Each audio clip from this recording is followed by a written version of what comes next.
来关心，在台北市有一间高中发生有查甫学生连续2年拢偷翕查某学生便所的这个事件，一直到有学生伫咧网络顶看到这个影片，这个代志才曝光。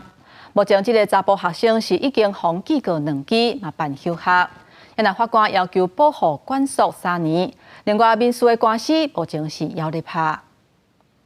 台北市一个高二篮球队男学生对高一开始定来趁伫要下课进前，以腹肚疼为理由，向老师报备了后离开教室，结果偷偷走到查某囡仔便所去秘。等下课时间一个到，对便所的隔壁间的芳偷翕查某囡仔用便所影像，时间有2年。到去年底有同学发现本案影片伫网络上流传，向学校反映，专案才爆出来。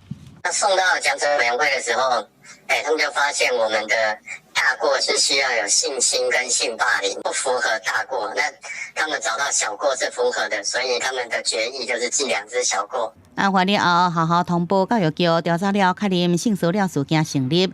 讨论了后，加重处分时记过2摆。教育局要求学校进行相关的辅导，并且强化便所隔间的设计。他们现在呢是已经要修他们学校的奖惩规定，如果涉及这种性别事件，必要时情节严重，可以记到1大过。教育团体认为，男学生定来以腹肚疼为理由，提早离开教室了后向偷翕，时间有2年遮久，教师甲学校警觉性不足，无多加注意，造成偷翕行为一再发生，真无应该。